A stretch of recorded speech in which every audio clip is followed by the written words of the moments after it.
Tutameia está ao vivo, sempre trazendo para você um personagem, um brasileiro que nos ajude a compreender melhor o momento em que vivemos no Brasil, para que a gente possa atuar melhor, trabalhar melhor, viver melhor nessa nossa pátria tão querida. Ela é a Eleonora. Ele é o Rodolfo. E ele é o professor Luiz Felipe, que vai estar conosco nessa conversa, nessa entrevista. Vamos conversar sobre história do Brasil, sobre o presente e as chances. Só um pouquinho. Deu algum problema? Tá, começa novamente, por favor. Então tá. Vai lá. Olá, Tutameia está ao vivo, sempre trazendo para você um personagem, um brasileiro que nos ajude a compreender melhor o momento em que vivemos no Brasil, para que a gente possa viver melhor, atuar melhor, trabalhar melhor nessa nossa pátria tão querida. Ela é a Eleonora. Ele é o Rodolfo. E ele é o professor Luiz Felipe, que vai estar conosco nessa conversa, falando sobre história do Brasil, sobre o presente do Brasil e sobre chances que a gente possa ter para um futuro melhor. Antes de começarmos as perguntas, eu queria voltar a te convidar para que participe dessa nossa conversa, não só mandando seus comentários, mas também divulgando, levando mais longe a palavra, o conhecimento, as reflexões que o professor Luiz Felipe nos traz aqui. Então compartilhe essa entrevista nas suas redes sociais e lembre-se de que isso fica disponível no nosso canal de vídeo, o Tutameia TV no YouTube. Coloca lá Tutameia TV que chega no nosso trabalho, que fica ancorado no site Tutameia. O endereço é tutameia.jor.br. Eleonora. Professor Luiz Felipe, muito obrigada por estar aqui hoje. Obrigado pelo convite. Estúdios caseiros do Tutameia. Professor Luiz Felipe, cientista político, historiador, fez aquele livro maravilhoso, O Trato dos Viventes. Isso. Eu não canso de falar desse livro aqui, porque foi um livro que realmente mexeu assim, comigo. O Trato dos Viventes. O Trato dos Viventes, não é? Isso. Professor emérito da Sorbonne, professor da Fundação Getúlio Vargas, diretor do Centro de Estudos do Atlântico Sul da FGV, aqui em São Paulo. E a gente convidou o professor aqui para nos dar uma entrevista para falar justamente do Atlântico Sul, né, que está numa disputa geopolítica importante no mundo. Tem a descoberta do pré-sal, o Atlântico Sul que já foi palco de tanta coisa, de tráfico de escravos, enfim, de guerras, de disputas. Então, queria agradecer a sua presença aqui e abrir a palavra para o senhor falar do Atlântico Sul, que o senhor conhece tão bem. Bom, obrigado, Rodolfo, obrigado, Eleonora, pelo convite. Eu já tinha, aliás, vindo aqui uma vez falar da África. Exato. E eu fico muito contente de poder discutir com vocês sobre esses assuntos, porque eu até vou começar com um dado concreto desde sempre e que não é ensinado na escola. Eu imagino que muita gente vai descobrir isso agora, talvez vocês mesmos. O Brasil tem a maior costa atlântica do mundo, esse aí, dos países que estão no Atlântico. Então, é um elemento essencial da soberania brasileira,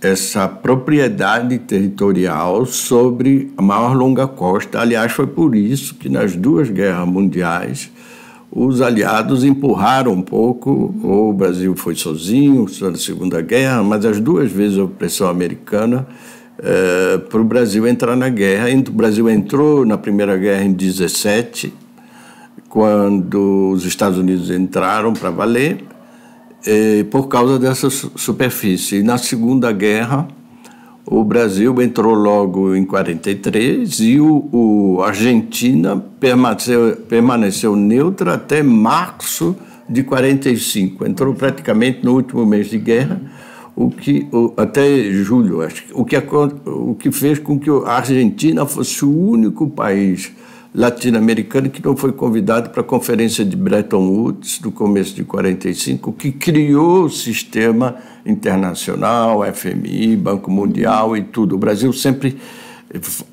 de boa vontade, de má vontade, ou espontaneamente, mas, enfim, nesse contexto, é isso que é importante, tomava uma posição mais envolvente nesse conflito. E, na realidade, se você for recuar, o Atlântico Sul é uma coisa à parte, não é? Porque tem todo um debate nos Estados Unidos e sobre história atlântica. Atlantic History é um domínio historiográfico da geografia de renovação e mesmo de cultura, mas sempre que eles pensam no Atlântico Norte, inclui as Antilhas, então está tudo bem, o resto está incluído na conversa dele. Não está pelo seguinte, porque esses 3 Atlânticos Sul que tem característica própria. O primeiro, o Atlântico Sul nasce quando o Pedro Álvares Cabral, depois da Bahia, continua a rota pela Rota do Cabo para ir para o Oceano Índico, atravessa a primeira vez na história um contato latitudinal, uma travessia latitudinal no Atlântico Sul, não é? Esse mesmo movimento vai criar uma coisa muito importante pela primeira vez na história, porque tem a navegação de Portugal que vai para Goa, mas para na Bahia, às vezes na ida, às vezes na volta, às vezes nas 2 vezes, na ida e volta. Depois ela continua para Macau. Então vão ser unificadas pela primeira vez na história da humanidade as zonas tropicais. As zonas tropicais da Malásia e da Indonésia, que a gente chama Insulíndia, a da África e da América e, mais precisamente, os 3 maiores biomas do planeta, que é o bioma da Mata Atlântica e da Floresta Amazônica, ou do estuário da Bacia do Congo e a Malásia e a Indonésia. Então, isso é um momento de mudança da história do planeta em geral. Esse período também é marcado por um drama de proporções catastróficas que a gente ainda não saiu de tirar todas as consequências, que é o tráfico negreiro, a pilhagem das populações africanas, não é? Pelos europeus e pelo colonato brasileiro, o colonato português no Brasil, o futuro brasileiro, depois pelo brasileiro propriamente dito, depois da independência, não é? Por isso que tem o poema do Castro Alves, o Navio Negreiro, porque havia envolvimento direto do Brasil depois da independência, na pilhagem desses africanos. E para vocês terem uma ideia, de cada 100 indivíduos que entraram aqui, entre 1550 e 1850, 86 eram escravizados africanos. Só cada 100, de cada 86 eram escravizados. Só 14 eram portugueses. Primeiro como colono até 22 e de 22 a 50 como imigrante. Então, a desproporção, isso teve um impacto muito grande. Outra característica era um comércio bilateral. Não era aquela coisa de comércio triangular, não se aplica aqui, aquilo que ensinam ainda aqui. Aquilo é o Atlântico Norte. O que eu quero dizer é que o 95% dos escravizados, a gente chama de escravizado, porque escravo não é o estado natural deles, eles estão sob uma coerção militar ou econômica ou social que o levou a ter esse estatuto. Nos Estados Unidos eles chamam enslaved, é uma tendência crescente entre historiadores. Às vezes a gente, por questão de narrativa, quando está escrevendo, sai escravo e tal, mas em geral a gente presta atenção para falar escravizado.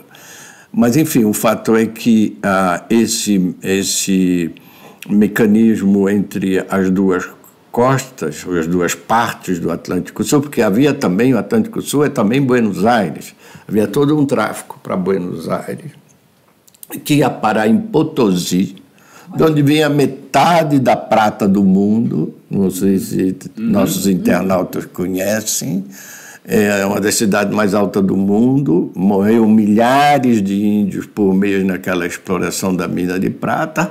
A prata que saía meio de contrabando por Buenos Aires era trocada com africanos justamente por gente do Brasil, que chamavam peroleiros, aliás. Perdão. E isso, então, você tem um sistema que é o Atlântico Sul, onde está o Rio da Prata e a África, Perdão. Quer um copinho d'água? Não, obrigado. Que existe desde o século XVII. Então, nós estamos falando aí de uma coisa anterior à ideia de América Latina. Sim. Eu vou chegar lá de novo. E isso, então, acaba abruptamente. Houve um conchavão que não dá para detalhar, e pressão inglesa, que acaba o tráfico em 1850, e em 1869 é feito o Canal de Suez. O Canal de Suez acaba com a era da navegação à vela, porque ele foi feito para navio a vapor. Então, para navio a vapor, navio a vela não passa, ou tem problema. E isso corta, então, a navegação do Ocidente com o Oriente, sobretudo da Inglaterra com a Índia inglesa, que era o filé mignon das colônias, e o Atlântico Sul fica meio de lado, a navegação pelo cabo e tudo, e aí abre a época do colonialismo, do imperialismo, que vai fazer essas ligações norte-sul, não tem mais comunicação da Brasil para a África ou de Buenos Aires para a África, encerrou de todo jeito, porque aí eu acabei um texto grande comentando com vocês sobre isso, tem várias coisas interessantes que eu fui na leitura e na documentação. A ligação de telégrafo que vem para a América do Sul, porque vem de Lisboa para as Canárias, a Ilha da Madeira, cabo submarino, não é? Para em Recife, e depois vai descendo a costa até Buenos Aires. Ela era dominada pela agência Havas, com H, que é uma agência francesa, existe até hoje. Então, as notícias eram em francês, isso amarrou mais ainda a gente nessa francofilia. Do lado da África do Sul, ela era a agência Reuters, que é britânica, então era outro mundo de inglês, além do imperialismo e do sistema colonial inglês, a África do Sul e a Angola estavam na mão de Portugal, então cortou de vez. E aí essa ocidentalização do Brasil, mais na Argentina, que vai virar...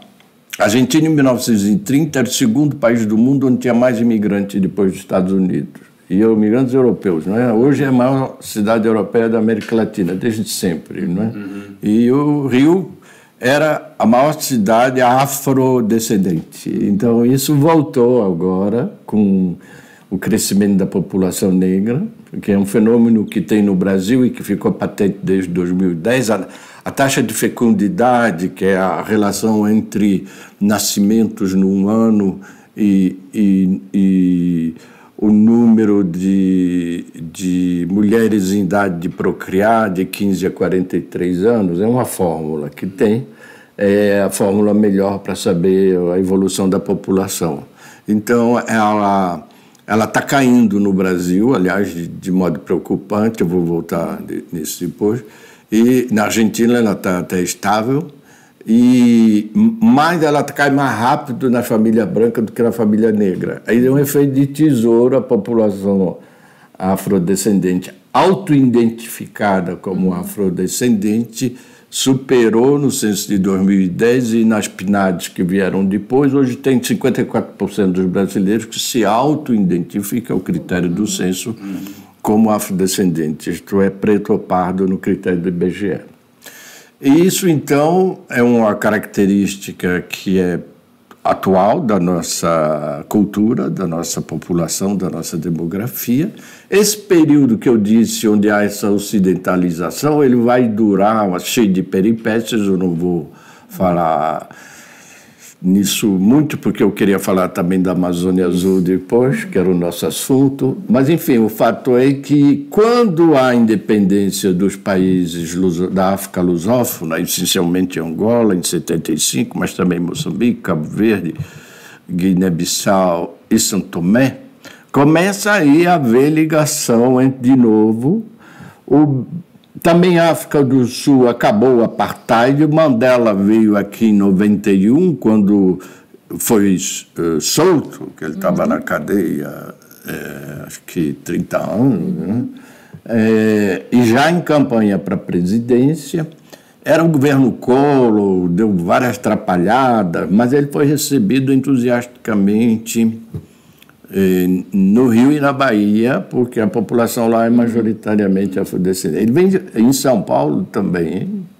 Ele foi recebido pelo Fleury. Eu participei de reuniões preparativas e fiquei muito impressionado, porque tinha muita executivo e lideranças negras que se reuniam nessas preparações, e evidentemente é uma proporção pequena da população, mas quando nós estávamos todos juntos era muito impressionante. Eu não tinha tido essa experiência ainda, eu conhecia mal São Paulo, eu não sou daqui, e então isso foi no 90. Teve eventos no centro da América Latina, ali, como é o nome? Memorial. Vieram sul-africanos, eu na época estava no SEBRAP, vieram muitos lá, lideranças, saber como funcionava o sistema a tal democracia racial, as crises que a gente tinha e tal, que de qualquer maneira era bem diferente do apartheid. Então havia um interesse sobre o Brasil Grande.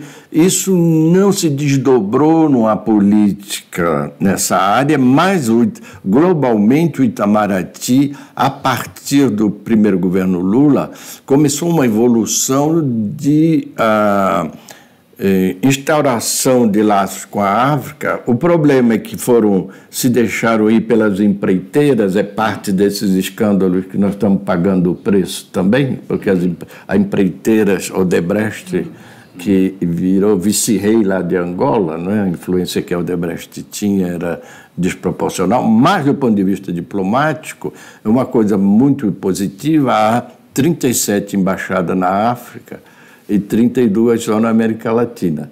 Estou falando de embaixada, porque, evidentemente, se contar embaixada e consulado, aqui tem muito mais, não é? Mas embaixada propriamente dita tem mais lá do que aqui. E, em 2003, houve essa lei federal, da época do governo Lula, que criou a obrigatoriedade no ensino médio de história africana e afro-brasileira. Isso tudo foi mexido agora na reforma do governo Temer, em 2017, de muito que a gente não sabe como isso vai ficar. Mas, enfim, isso criou uma dinâmica que levou as universidades, porque aí tinha que formar professor, caiu a ficha.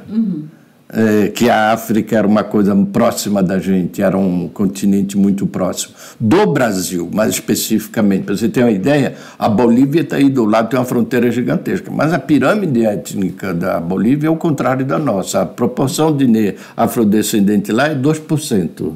E de ameríndios é 54, 55%. Aqui é o inverso. Aqui os ameríndios são menos, em volta de 1%, e tem 54%. Foram massacrados, dizimados. Massacrados, e não tinha uma centralidade que tinha na periferia do Império Inca ali. Não é um Estado centralizado que criava instituições, essa coisa toda, comuns a grandes grupos. A fragmentação... Diversos grupos eram muito separados. Não tinham unidade. O Paraguai tem como língua oficial o Guarani, que é uma língua oficial do Mercosul, aliás, eu queria lembrar, de algumas províncias argentinas e de uns municípios do sul do Rio Grande do Sul. O Guarani é língua oficial, então é a única língua oficial ameríndia viva.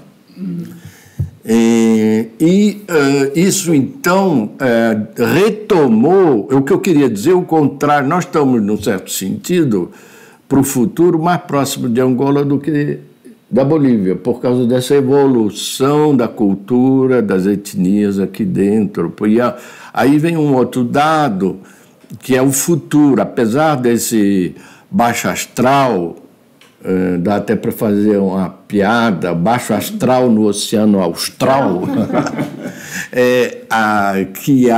que decorre dessa negatividade do Itamaraty com relação à abertura que houve nos governos anteriores e com a relação à África. ou esse alinhamento quase automático à diplomacia americana, há um movimento de fundo que não para. Há televisões, a Record, a Globo, as novelas são passadas lá. As igrejas evangélicas têm um público muito grande lá. O senhor está falando em vários países da África ou em algum país? Não, já ultrapassou a fronteira da lusofonia. Na África do Sul, a IURD é muito importante, a Igreja do Reino de Deus, e, aliás, o Crivella teve um papel importante na Igreja da África do Sul, no desenvolvimento da igreja, o atual prefeito do Rio. E isso cria laços. As sacoleiras que vêm de Luanda toda semana, na 25 de março, comprar roupa dos personagens das novelas. E há até um turismo médico, que existe um turismo médico para os Estados Unidos, isso a gente sabe, não é? Ou para a Europa, de uma classe média ou rica, que vai operar apêndice lá, enfim, fazer tratamentos. E tem isso agora do Rio, vindo de Angola e Moçambique, porque tem clínicas que dizem que conhecem melhor tratamento de esterilidade para mulheres afrodescendentes. Eu não sei se tem alguma especificidade ou é um marketing. Eu não sou competente na matéria, mas o fato é que isso cola. Que elas vendem elas vendem essa coisa, e também de cirurgia plástica, que o Rio de Janeiro não era só o Pitangui, é toda uma rede que foi se criando em volta. Isso, então, deve ser adicionado, quer dizer, eu estou dizendo aí que independe de Itamaraty, do presidente que acha bom, tem uma integração, e no longo prazo nós temos um movimento muito mais importante, que é a demografia da África subsaariana, isto é, o que a gente chama África Negra, que está bombando. E a população do Brasil está declinando. Ela vai subir até 2050, depois ela começa a cair. E o português a língua portuguesa no final do nosso século, vai ser mais falada na África do que em Brasil e Portugal junto. Vai ser uma importante língua africana, e tudo indica que é a língua africana com o português do Brasil, por causa dessas outras influências que eu falei. Então nós vamos ter naturalmente um novo encontro marcado com a África, que é uma migração da África para cá, de jovens brasileiros que vão enriquecer, de jovens africanos, angolanos ou outros, que vão enriquecer de novo a sociedade brasileira com o trabalho deles, com a cultura deles. Então nós vamos ser de novo como nós éramos no século XIX, num contexto de violência escravocrata. Nós vamos ser um país mais afrodescendente do que somos hoje. Hoje nós já temos a maior população afrodescendente fora da África, esses 54%. O senhor falou das relações, independentemente das relações Brasil e Estados Unidos, em que a subserviência diplomática do atual governo brasileiro aos Estados Unidos prejudica, atrapalha ou é um entrave à melhoria das relações diplomáticas do Brasil com os países da África? Bom, já tem a situação desconfortável que o Brasil criou logo antes da posse e na posse com esse chanceler em relação aos BRICS, onde está a África do Sul também. Então já tem foi criado também no Brasil um outro fórum um fórum de parcerias estratégicas chama IBAS, Índia, Brasil e África do Sul. Inclusive tem componentes militares nisso.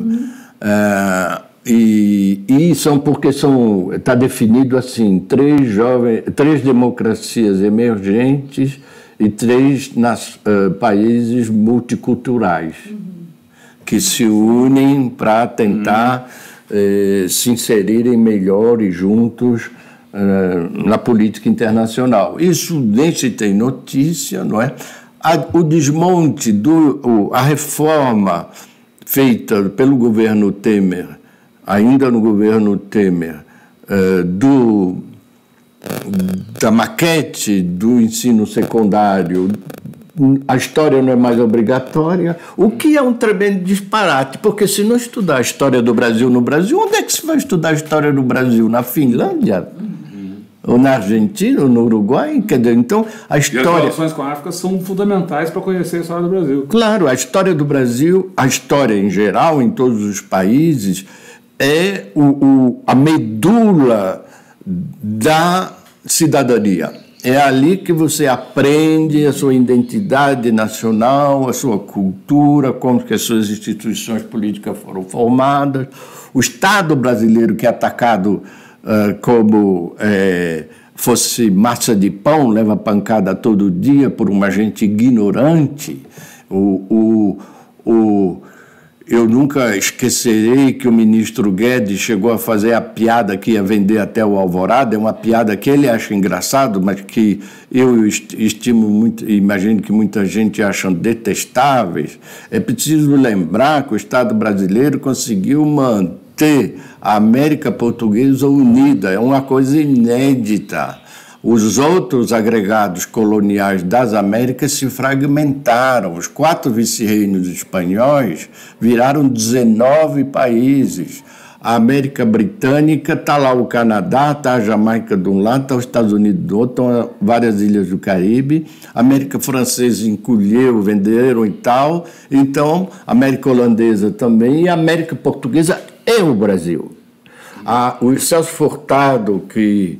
nós vamos celebrar o centenário do nascimento ano que vem, que foi meu professor e com quem eu tive a honra de ser amigo em Paris, esses anos todos que ele estava exilado e que estava na minha pré-defesa de doutorado e depois estava na minha livre docência aqui na banca que eu fiz aqui na Unicamp.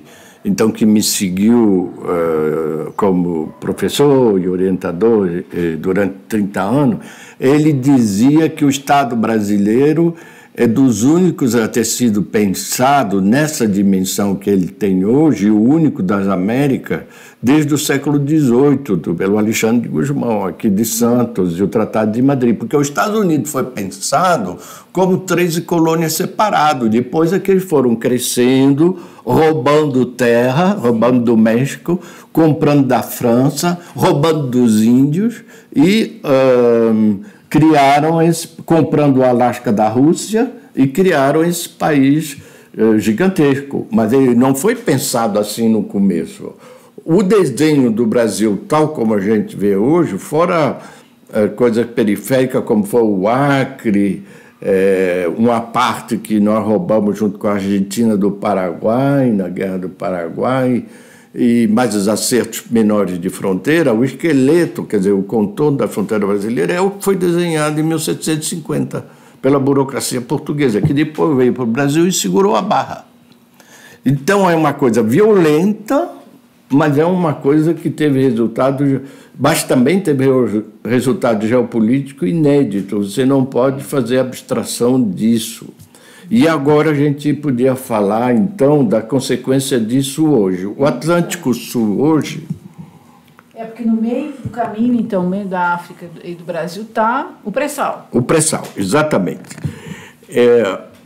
Quer dizer, no contexto dessa maior costa atlântica, foi descoberto o pré-sal. Aí é preciso ver que a coisa o Estatuto do Espaço Marítimo no direito internacional. São coisas bem distintas. São 4 estatutos diferentes. O primeiro define o mar territorial. Então, é uma faixa litorânea de 22 quilômetros. Eu vou botar tudo em quilômetros, porque milha marítima atrapalha. 22 quilômetros da praia. Quer dizer, você vai ali em Guarujá, 22 quilômetros é exclusivo. Nem entra ninguém... Você faz o que quer. Isso é assim no mundo inteiro. Depois tem, logo em seguida, tem a zona contígua, de mais 22.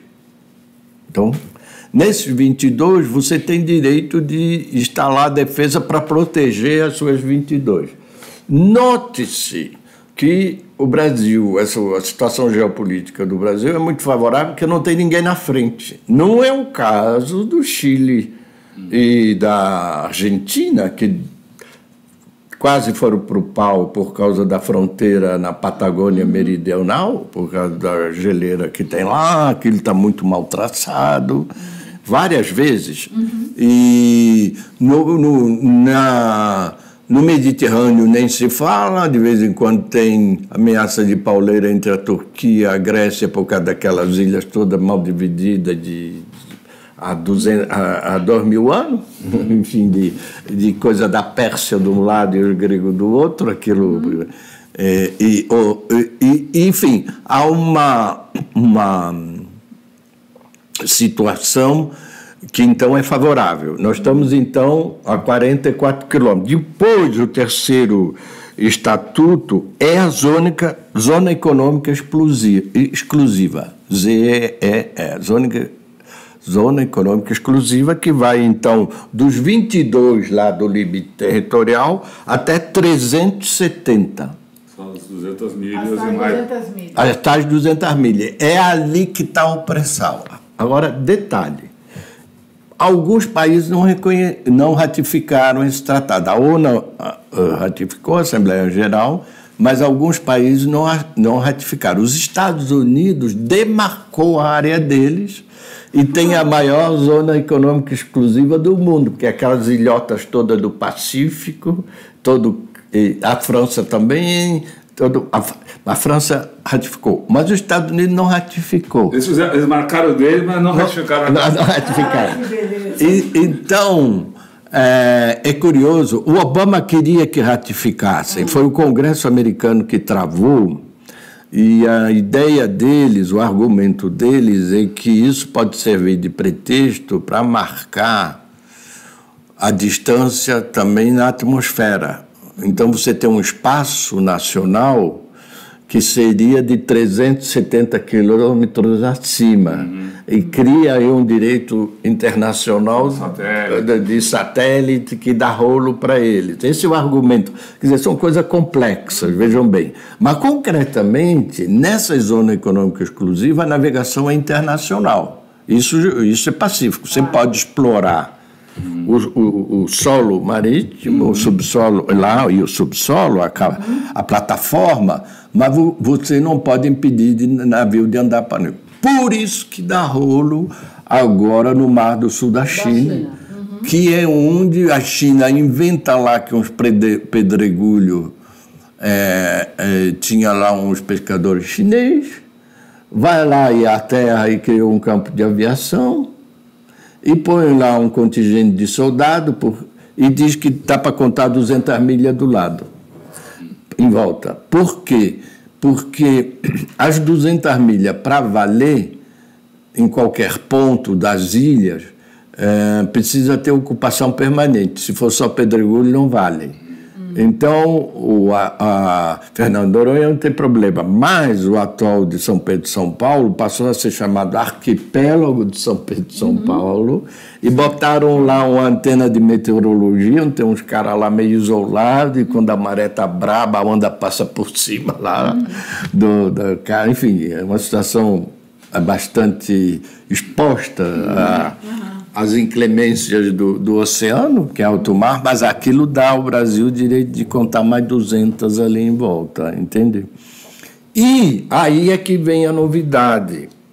Quer dizer, tecnicamente, não sei se vai acontecer, mas o pré-sal pode um dia haver uma encrenca, se der um rolo geral. Mas eu acho que é impossível, porque há tantos interesses já consolidados na posse da camada da plataforma marítima da Zona Econômica Exclusiva que os Estados Unidos nunca irão questionar. Mas eles questionam no Mar da China, quando a China proíbe a circulação de navios, porque a China pretende que também as 22 quilômetros da costa aí é água territorial deles. E a briga não é só com os Estados Unidos, a briga da China e da região ali é de Taiwan, da Malásia, Indonésia, Vietnã, Filipinas e Brunei. É um rolo danado lá por causa dessa ideia de zona econômica exclusiva. Mas aí o Brasil fez um passo à frente, porque em 2004 o Brasil solicitou à ONU a extensão da plataforma continental.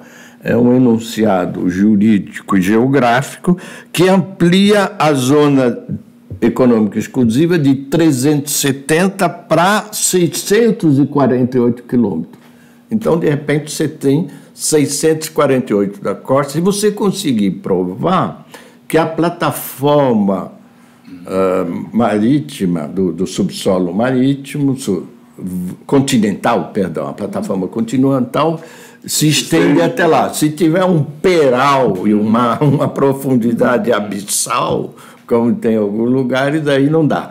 O Brasil reivindicou em 2004, em 2007 teve satisfação parcial, só de 20%. Então foi na Foz do Amazonas, que é o mapa que nós vamos ver daqui a um pouco, na cadeia norte do Ceará ao Amapá, na cadeia Vitória Trindade, no litoral do Espírito Santo, e na margem continental sul, do Rio de Janeiro ao Rio Grande do Sul. Ficaram de fora a zona do Rio Grande do Norte ao sul da Bahia. Lá do Santo Antônio do Gostoso, lá, dali para baixo, do Cabo de São Roque, ali até a Bahia. Ficou de fora. Mas daí a ANP decidiu, a Agência Nacional do Petróleo, esse aqui é o dado novo, que saiu na imprensa há umas semanas atrás, eu escrevi uma coluna minha no UOL sobre isso, e eu acho que foi isso que levou a Eleonora que leu e que deu lugar a essa nossa conversa. Mas aí a ANP disse que vai ofertar blocos exploratórios nessa extensão da plataforma continental já reconhecida. Então, é uma coisa, do ponto de vista jurídico, audaciosa, e que só faz sentido se você controla a sua política de exploração do petróleo. Por isso que eu digo... Coisa que o governo atualmente está entregando. Está entregando. Se você tem um Estado atrás que tem uma ideia de longo prazo, nós temos um maior litoral, tem que ter um controle por satélite, não pode atacar o INPE, porque não é só a questão da agricultura ou de queimada, é toda a costa marítima, é o INPE que tem esses convênios todos, com satélites de vários países do mundo. Então, e a defesa nacional é a defesa da geopolítica nacional, que no caso do Brasil não é agressiva, não é contra ninguém, está em mar aberto, ela só é agressiva para gente que acha que é dono do planeta. Isso inclui, por exemplo, os pescadores japoneses, que vem roubar o atum aqui na costa, através de intermediários, às vezes, brasileiros. A Laura Capriglione fez uma reportagem naquela TV Folha, e depois a gente conversou, ela com uma coisa impressionante, porque até a água territorial brasileira, esses 22, a plataforma, a pesca é invadido. Então, isso inclui, então, esses interesses todos. Você precisa controlar a costa, porque se você não controla a sua costa, a bandidagem internacional vem aqui até jogar lixo radioativo. Foi o que fizeram na Somália, e deu esse caos todo na Somália, porque os pescadores, essa pirataria de verdade, aí eu estou falando sem aspas, do ponto de vista jurídico, que tem lá na Corno da África, que é o chifre da África, que a gente chama, é porque o Estado lá, a Somália, desabou, porque havia desagregação, uma parte, aquele dá um radicalismo islamista ali, e os pescadores aí, sem Estado empobrecido, começaram a roubar navio, porque os peixes antes tinham sido mortos por causa desse negócio de lixo radiativo, que é a grande bandidagem internacional. Então, a coisa do mar do Brasil, que não se estuda a história marítima, mesmo o direito marítimo, 90% do comércio brasileiro vem por mar. Mesmo o direito marítimo, que é um direito fundamental, porque todos esses navios, juridicamente, é uma tranqueira para ganhar mais dinheiro. Então, a Shell, enfim, a British Petroleum, que for, até a Petrobras, eles alugam um navio terceirizado. O navio não é deles.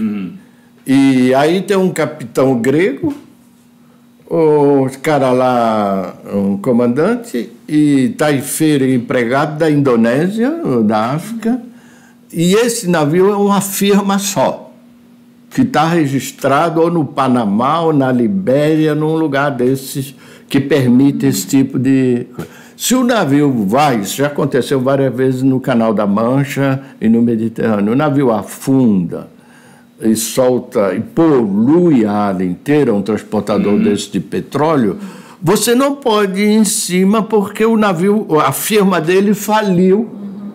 Então ele está atrás de várias camadas de jurídicas, protetoras jurídicas, que não deixa você atingir o verdadeiro culpado pelo prejuízo. Isso necessita ter muitos juristas especializados nisso. Essa mão de obra que eu falei de países pobres que trabalham nesse navio é explorada até o osso. Os caras ficam anos ali embaixo, não tem garantia nenhuma, porque está em alto mar, não vale nada as convenções de direito social dos países. Então, a gente não tem engenharia dos portos, a formação de engenheiros e da conexão ferroviária aos portos, que isso foi fundamental desde o século XIX. A navegação a vapor obriga você a modernizar o seu porto e conecta com a estrada de ferro. Foi assim a São Paulo Railways, que é a Mogiana, depois as estradas todas, que foi a modernização do Porto de Santos. No Rio, a Pedro II, que foi lá para o Café, que é a rede ferroviária nacional lá. Enfim, isso tudo foi estatizado pelo Getúlio. Mas é isso. Na Argentina também, a Argentina era um dos países que tinha mais estrada de ferro, conectando a Buenos Aires. Tinha uma estrada de ferro que conectava Santiago do Chile a Mendonça, na Argentina, e depois outra estrada vinha até Buenos Aires. Então a Argentina tinha uma saída por Pacífico. Enfim, a estrada de ferro é um negócio fundamental. A gente está ainda nesse atraso, e isso tem a ver com a economia marítima também. Professor, vamos mostrar aqui, então, vou colocar para os nossos internautas poderem ter uma visão de conjunto, aquele gráfico, aquela lâmina, como se dizia antigamente, sobre o mar territorial, a zona contígua, né, as águas jurisdicionais e a extensão pleiteada, que o senhor acabou de falar, só para as pessoas terem uma visão aqui do conjunto que a gente acabou enfim, o senhor acabou de descrever aí essa situação. Agora, o pré-sal, o senhor falou muito rapidamente aí da questão do risco do pré-sal. A gente um governo que parece estar agindo contra os interesses nacionais, o pré-sal está em risco, a exploração por empresas estrangeiras e nessa ótica aí marítima, o pré-sal corre risco? Ameaça o futuro do Brasil, essa exploração? Não, eu acho que do ponto de vista do direito brasileiro sobre o pré-sal, como eu falei talvez rapidamente, é difícil colocar em questão, porque o próprio Estados Unidos fazem valer isso, mesmo se eles não tivessem ratificado, né? Mas você pode muito bem, uma firma estrangeira, primeiro o pré-sal nunca teria sido descoberto, porque precisou de investimentos a risco durante dezenas de anos, o Estrela deve ter contado. Guilherme Estrela, o pai do pré-sal. O pai do pré-sal, se fosse firmas estrangeiras. Eles não teriam, eles vão em lugar onde o petróleo está aos borbotões ali saindo, eles não fazem esse investimento. Foi exatamente o que aconteceu, né? Porque eu acho que foi a Shell chegou a perfurar o pré-sal na região onde depois a Petrobras encontraria petróleo e desistiu no meio do caminho. Então, bateu na camada do sal, eles desistiram. Vamos embora. Foram embora e a Petrobras, com o estudo que tinha, né, da geologia da costa brasileira muito mais amplo, resolveu insistir, perfurou e achou o pré-sal. E aí tem dois problemas. O problema mais conhecido é quando você suga tudo e vai embora. O Gabão foi assim, que era até da OPEP, para falar de um país africano. Mas tem também a Malásia também, enfim, tem vários países que se ferraram nessa. Para viver o país vira importador de petróleo. Agora Gabão é fundador da OPEP e virou importador. E a outra coisa é isso que você falou. Isso aí aconteceu com minério no Brasil, não é isso? Na Serra do Navio, que tinha... o minério era... Era o manganês, eu manganês lá. As riquezas todas do Brasil foram retiradas, extraídas e viraram uma montanha nos Estados Unidos. Exatamente. E quer dizer, a firma que faz isso, ela segue a lei do mercado dos acionistas, que não é forçosamente o timing nacional. Tem um outro exemplo também, que é o Farquhar, aquele piratão que o como é que se diz, o Fernando Moraes descreve no Chateau, foi ele que financiou o Chateaubriand, fez a Madeira Mamoré. A firma dele arrancou 50 milhões de pinheiro do Paraná. Barbarizou geral ali. Hoje essas pranchas estão todas nas casas da Europa, feitas por guerra, interguerra e tudo. O trilho de trem dormente. Então você pode muito bem dizer, bom, a gente não interessa, o mercado não está bom e fecha, e eu exploro depois, só quando estiver dando muito lucro. E um país que precisa de investimento como o Brasil exploraria se desse um lucro não tão importante, mas teria outra gestão das contas públicas e desse fundo. Então, esse é o problema. Você submete a estratégia de exploração de suas riquezas não ao interesse do Brasil, mas aos acionistas estrangeiros da firma que tem o direito de exploração. É uma lógica de extrair o mais rápido possível. Claro, como já aconteceu. Não é teórico isso. Não é uma fala abstrata. Nós demos exemplos aqui.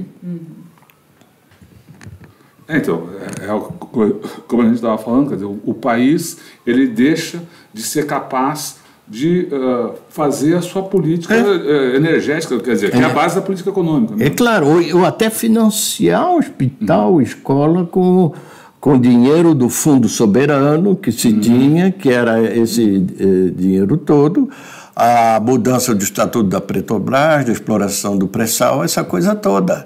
Deu, inclusive, uma briga, tinha que redefinir isso no âmbito da federação. Me lembro a época que o Sérgio Cabral era governador do Rio, chorando, porque o Rio não tinha um monopólio. Imagina, só porque você tem uma costa do litoral, quer dizer que Goiás não tem direito nenhum disso que está nas águas territoriais brasileiras, não é? Quer dizer, é um absurdo. Na verdade, o Goiás só vai ter direito se houver exatamente essa política nacional, essa visão de Estado sobre as riquezas do Estado nacional. Claro. A Argentina tem um problema, tem uma outra coisa equivalente ao pré-sal, que é o campo de Vaca Muerta, que é lá na Patagônia, no sul da Patagônia, e que tem grandes reservas de petróleo e petróleo de xisto. Então é uma coisa cavalar lá também. Então isso, e agora os ingleses estão prospectando a zona contígua às Malvinas. Então acendeu o conflito com a Argentina, que a Argentina diz que eles não têm direito dessa exploração. Então, não é só o caso do pré-sal. A coisa das firmas inglesas de ceder direito e tal pode trazer esse rolo todo de novo para o debate aqui no Atlântico Sul, entende? A quarta frota que se falou tanto também faz parte, a quarta frota norte-americana. Ah, isso sim. Também. Esqueci, é boa lembrança. Aí é o seguinte, essa quarta frota é o grande disparate disso. Disparate não, esquisitice. Existia uma quarta frota americana, e a quarta frota são muitos vasos de guerra, porta-avião, submarino, alguns com arma nuclear, mas eu estou falando, quando ela foi criada em 1943, era uma frota destinada, os Estados Unidos estão em guerra no Pacífico e no Atlântico, e então essa frota é baseada na Flórida, a base dela é da Flórida, ela opera no Caribe, na costa, no Atlântico Sul e do outro lado, no Pacífico, do lado do Chile, Peru e México lá. Então, essa quarta frota existiu porque tinha submarino alemão, inclusive o dispositivo de Natal da base militar lá fazia parte, essa coisa toda que a gente sempre estuda tudo. Eu estou aí fazendo propaganda de um enfoque mais global, eu fui formado nisso na França, que é o ensino do Brodel, você não estuda países, você estuda espaços históricos. Então, aqui você acha que só aconteceu aqui, que só tinha aqui a base de Natal, mas a base de Natal é esse controle militar dos americanos de toda a América do Sul e do Caribe, mesmo de países que não entraram em guerra, como a Argentina, que eram neutros. E, em 1947, Guerra Fria, essa coisa toda, isso ficou sem sentido. Eles, então... Que o Getúlio não renovou o contrato, não foi isso? Não, eles próprios desmantelaram em 1947 e tiraram os vasos de guerra, o coraçado que tinha lá, a porta-avião, e botaram na Ásia, lá, que tinha a China e ia virar comunista. Eles mudaram o dispositivo planetário deles, fizeram uma base, eles aumentaram gigantesca em San Diego, controlavam o canal de Panamá desde 14, e aí, enfim, era outra jogada. Aí, em 2008, o governo, ainda final do governo Bush, pumba, veio a notícia, sem nenhuma consulta, que estava restabelecida a quarta frota, e o jornal ligado à Marinha Americana dizendo, porque tem insegurança no Caribe, não sei o que e tal. E aí, essa frota veio para cá. A Argentina era Cristina Kirchner e o Lula protestaram. A Cristina Kirchner chamou o embaixador americano. Como que se faz um negócio desse sem consultação? E o Lula foi mais incisivo. O que me preocupa é que a quarta frota vai operar em cima do pré-sal. Bem em cima. Ele disse isso. Aí criou um tchan, e depois não se fala mais nisso. Mas o fato é que você já tem aí uma força militar que não tinha antes do pré-sal, veja bem, da maior potência do mundo, no meio do oceano. Isso é, no mínimo, motivo para acionar a luz amarela.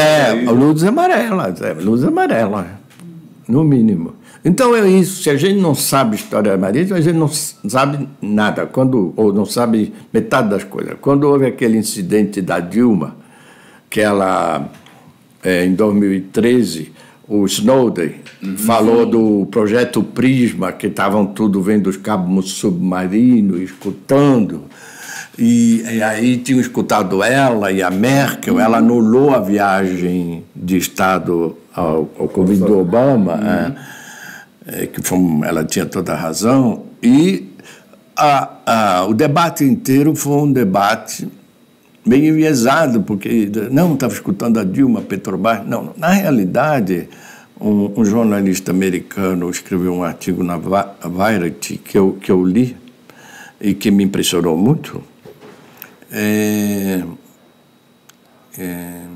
dizendo que ele tinha lá as fontes dele com alta cúpula americana. O negócio era os cabos submarinos, porque ao longo do litoral brasileiro passam uns 15 cabos submarinos de fibra óptica que transportam bilhões, até tem um mapa aí. Vamos botar um mapa. Põe. Tá aqui o mapa. Já achou? Tá, achei. Já está na tela. Dos cabos submarinos? Não, é o mapa Não, isso você tem que procurar na internet depois. Deixa a gente, depois, outra ocasião, a gente fala. Mas esse cabo submarino, também que nem a notícia, quer dizer, a Microsoft e a Facebook fizeram um cabo que vai da Virgínia para a Espanha, só deles, eles alugam para os outros, que pegam 1/4 da transmissão mundial digital, internet e tal, que é mais de 98%, porque os satélites só transmitem muito pouco. E isso passa ali, sobretudo em Natal e Fortaleza, os cabos convergem. Eles estão no fundo do mar, ou a meia altura, mas eles convergem ali. E é ali que se faz a espionagem, porque tem um submarino que chama Jimmy Carter, até coitado do Carter que não sabe, que é especializado em descer. Eu vi um desenho, tem até um desenho. Desce lá uma coisa de James Bond, desce lá uma cápsula, eles aí grampeiam esses cabos todos nessa zona onde ele não está muito fundo, porque tem que ter um ponto onde você possa também mudar a parte que está deteriorada e tem uma manutenção desse cabo. E é ali que os grampos aparecem e bombeiam essa informação do mundo inteiro, entre as quais a conversa da Dilma. Então era uma coisa muito mais complicada, porque aí passa a informação sobre o pré-sal, do dinheiro da Petrobras, passa essa nossa conversa aqui, estamos lá, e vai tudo lá para o... Olá, a gente está sabendo, hein? A gente está sabendo, hein? E já te vimos, hein? Já te vimos aí. E isso tudo é uma coisa que, de novo, põe no primeiro plano o controle do nosso litoral e da costa atlântica. É isso que... A Leonora estava mostrando o mapa ali, costa atlântica, o litoral, costa atlântica, a Amazônia Azul, né? Então, a Amazônia Azul. Contar a então, Amazônia Azul é o seguinte. A importância disso. A Amazônia Azul, então, é essa superfície que o Brasil reivindica em que parte já obteve, que vai acrescentar 3 milhões de quilômetros quadrados, sei lá, 40% a mais no território nacional, enfim, de zona economicamente explorável. E isso, então, tem um potencial gigantesco, é uma reivindicação do país inteiro. Qualquer que for a política que possa estar predominando agora, isso é interesse de longo prazo, não é? Por isso que eu digo, são coisas, realidades que ninguém pode ocultar. E até já tem um Dia da Amazônia Azul, que é 16 de novembro, que se celebra... E porque isso é uma coisa que a Marinha tem tido muito cuidado em reivindicar, em preparar, porque a Marinha, junto com o INPE e o IBGE, todos esses órgãos do serviço público que preparam os dados sobre esse material todo, e há então essa reivindicação. E isso é fundamental a gente alertar sobre isso, porque são zonas de conflito. Inclusive o Brasil, por iniciativa brasileira, criou uma zona de paz no Atlântico Sul, que se chama ZOPACA, Zona de Paz e Cooperação no Atlântico Sul, onde tem os países da América do Sul, aqui os vizinhos todos, mas 21 países africanos, do Senegal para baixo, que aderiram e que fizeram um adendo para ser uma zona desnuclearizada, como o Tratado do México, o Tlatelolco, que desnucleariza a América Latina, que o Brasil assinou. Há também esse Atlântico Sul. A França, a Inglaterra e os Estados Unidos não aderiram, porque eles têm território aqui, a Malvina, não é?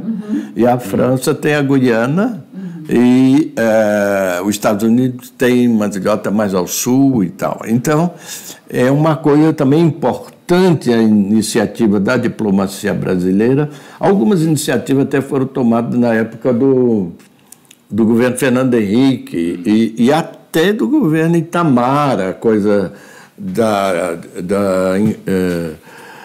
renunciar à arma nuclear, essa coisa toda, não é? Porque tem esse debate também da arma nuclear e até muita gente fala, até gente do Itamaraty, o Brasil devia ter arma nuclear. E é uma conversa também truncada, porque fazer arma nuclear é a parte mais fácil.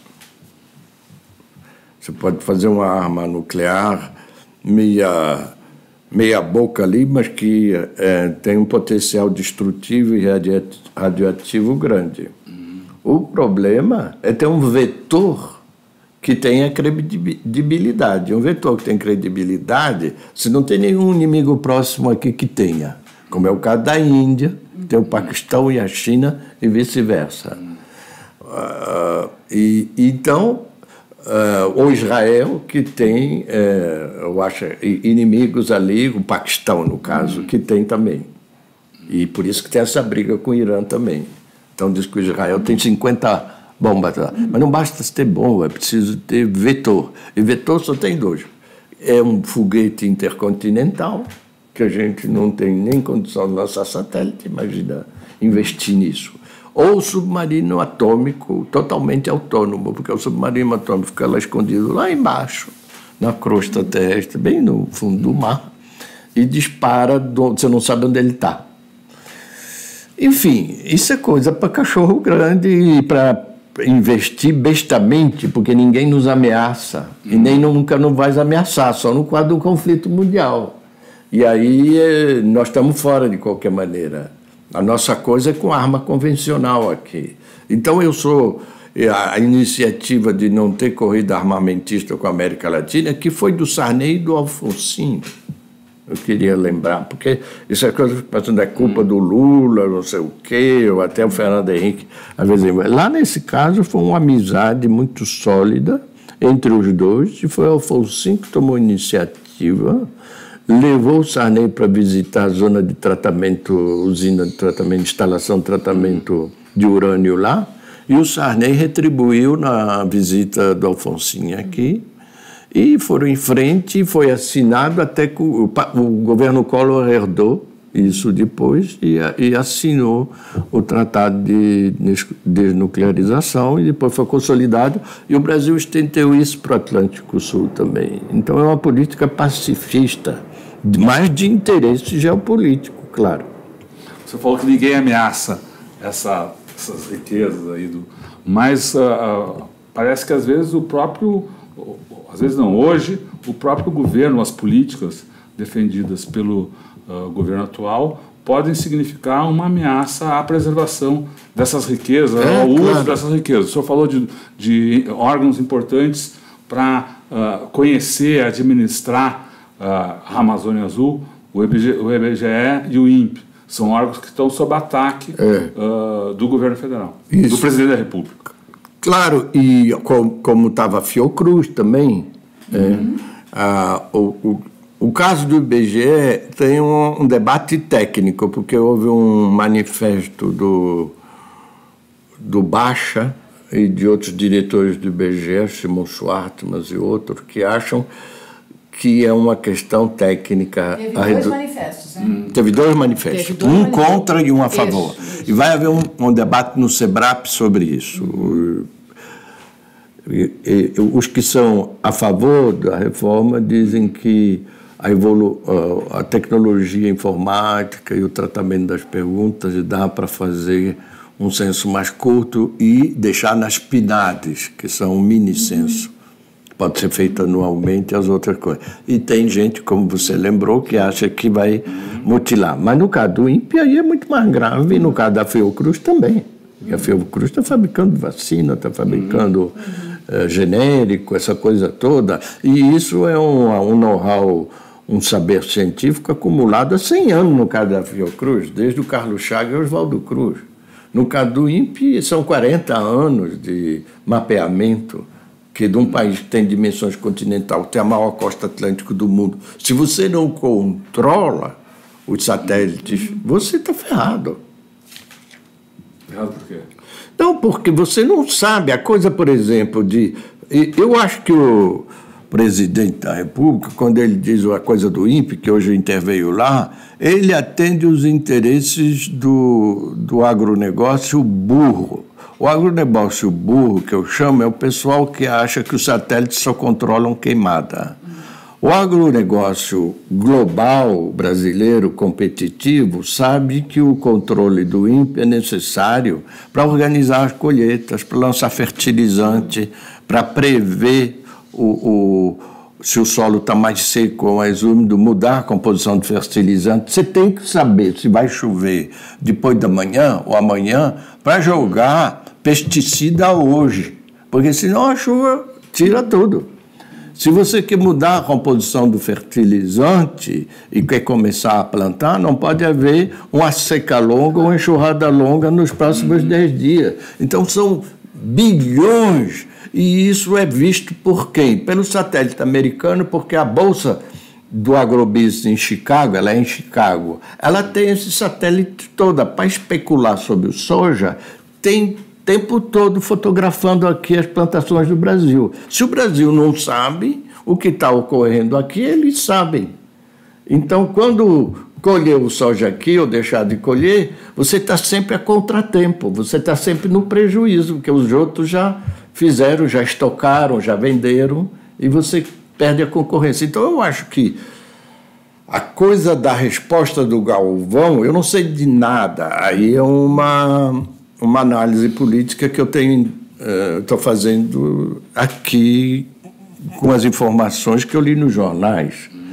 Mas a resposta dele extremamente dura, dizendo que o presidente tinha utilizado o método sórdido para atacar o INPE, e até uma outra expressão mais dura, que eu não me lembro, que ele usou, teve duas expressões. Não se chegou a falar de canalha, mas, enfim, falou uma coisa forte. Esse é um presidente que já demitiu o general. E ele disse, eu não vou me demitir. E daqui, quem está aqui não está aqui porque estava querendo ganhar um filé mignon. É porque tinha competência. O presidente falou sobre o próprio filho, né? Isso, referência ao próprio filho dele, que ganhou um filé mignon em Washington. E aí, e não aconteceu nada.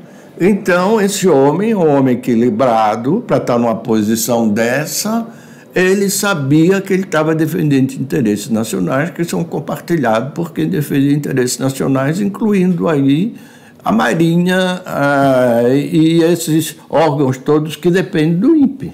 Eu suponho, eu não sei, mas me pareceu uma coisa bastante importante, porque ele bateu ali num osso duro dessa política de insultar todo mundo. Então, a gente está quase acabando aqui o nosso tempo. Eu queria pedir para você fazer uma avaliação. Você começou falando lá no início de soberania, né? Falando de toda essa conversa aqui trata de soberania. Eu queria te pedir para fazer uma análise. A nossa soberania está totalmente enxovalhada com esse governo. Como é que você está vendo a questão da soberania hoje no Brasil? Bom, eu acho que um país é forte quando ele tem uma sociedade civil forte, coesa, independente dos governos, dos falsetes que os governos possam fazer. E eu acho que o Brasil tem trunfos importantes. Não tem separatismo aqui, a língua brasileira nem de nenhum tipo, cultural e tal. A língua brasileira é realmente uma língua nacional, o português do Brasil. Eu estou falando isso porque não é nada evidente. Eu passei 40 anos na França praticamente. O que teve de país que sumiu, a União Soviética, ali do lado, ou países que fundiram, como a Alemanha, ou a Iugoslávia, que se dividiu, outros que estão ameaçados de sumir, como a Bélgica e o Reino Unido agora, outros que querem se dividir no lado ali, a Espanha, a Catalunha. Quer dizer, isso tudo está acontecendo no velho continente, onde tem uma diplomacia ativa, onde há muitos interesses comuns, e essas coisas acontecem justamente porque há tensões enraizadas e mal resolvidas ao longo do século. Isso não tem aqui. Então é um grande trunfo. Não tem radicalismo aqui. A imigração que veio para cá é uma imigração totalmente integrada. E eu acho que é isso que conta a médio prazo. Eu queria dar uma nota otimista, porque as críticas são óbvias que se devem fazer e estão sendo feitas. Mas eu queria dizer que eu acho que no longo prazo isso passa. Eu sou da geração que viu a ditadura em 64. Eu tinha 18 anos e passei praticamente 20 anos fora do Brasil depois. E vinha a redemocratização. Agora tem um governo que tem um viés autoritário, é o mínimo que se pode dizer. Aliás, eu queria dizer, para quem não sabe ou não está informado, que quem tem maior experiência sobre o que é a extrema-direita no mundo são os europeus, as democracias europeias, porque isso, o movimento de extrema-direita organizado, o partido político, surgiu logo depois da Primeira Guerra Mundial, na Alemanha, na França, na Itália, na Hungria, nesses países todos. E os jornais conservadores, ingleses, franceses e alemães, chamam o atual presidente de extrema-direita. E a imprensa brasileira resolveu... Chamam como condenação, né? Como condenação. A TV pública alemã, a ADR, que é a TV regional, ela fundou... O Figaro, que é um jornal conservador, quem quiser pode verificar. O Economist, Financial Times, o Times de Londres, não estou falando de imprensa de esquerda, chamam de extrema-direita. Então, nós podemos usar esse vocabulário sem pejo nenhum, porque é assim que está. E não é para insultar, condenar, mas também para definir a linha política que está. Hoje, a capa do Economist dizendo que a Amazônia está em perigo e a florestas tem interesse do mundo inteiro. Então, você não pode fazer o que quer aqui também, por outro lado. Fala de um observatório da morte da Amazônia, né? Exatamente. A revista, a capa da revista. Né? É um deserto só com tocos de árvores. Isso é uma coisa que pesa. Por quê? Porque já tem muita gente na Europa e nos Estados Unidos que, inclusive o agrobusiness europeu e americano, que teme a concorrência brasileira e que pode fazer pressão. Não estou falando nem por filantropia, eu estou falando do capitalismo concreto tal que ele existe hoje. Vai chegar soja do Brasil, quero saber onde foi plantado esse soja. Os consumidores, então, tem que ter uma indicação lá no produto que utiliza a soja brasileira, como tem agora para saber se tem pesticida ou OGM, esses troços todos. Pode ter, de repente, um selo de qualidade nos objetos agroalimentares de grande consumo na Europa e nos Estados Unidos, que exige saber se vem o gado, se vem de floresta queimada, essa coisa toda. E não é à toa, isso não é brincadeira. Eu me lembro na época do apartheid, eu e meus amigos, toda gente ia ao supermercado fazer compra, não comprávamos laranja da África do Sul, do apartheid. O apartheid caiu por causa disso, não foi nenhuma ameaça, foi um boicote, não por causa das laranjas só, mas as universidades americanas que tinham dinheiro investido na África do Sul, no endowment deles, foram forçadas a vender, as firmas foram forçadas a dar explicação porque estavam fazendo comércio. A opinião pública se virou rapidamente contra a África do Sul, que era sustentada pelo Kissinger, Nixon e pela França toda. Todo mundo sustentava a África do Sul. A África do Sul era muito bem relacionada e se estrepou por causa de uma campanha de opinião pública mundial. Isso pode ocorrer contra o Brasil? Não, eu digo, eles deviam se lembrar disso. Eu estou lembrando aqui, eu espero que eles se lembrem também e não façam barbaridades. Acho que é isso. Bom, professor, a gente gostaria de agradecer muito a sua participação aqui, o pessoal que nos acompanha, que nos acompanhou ao longo dessa conversa também elogiou muito, gostou muito das informações, do aprendizado que se tem nessa conversa, nessas informações que o senhor traz. E antes de encerrar, a gente gostaria de pedir a sua mensagem final aqui para os nossos internautas, né? Lembrando a eles, né? Lembrando a todos vocês que, novamente, compartilhar essa conversa, compartilhar essa entrevista, verificar e se inscrever no nosso canal de vídeo, Tutameia TV, onde essa conversa, essa entrevista fica disponível, nos visitar no tutameia.jor.br. Sua mensagem, então, professor. Eu acho que um país que aguentou 350 anos de escravidão, de tráfico de escravizado, que de cada 100 pessoas, como eu disse, 83 escravizados, que criou uma identidade nacional que não se fragmentou na independência, que encarou ditadura, crise econômica, quebra do governo, a moeda desvalorizada, a hiperinflação, só pode ser otimista quanto ao longo prazo. Nós não vamos acabar nunca.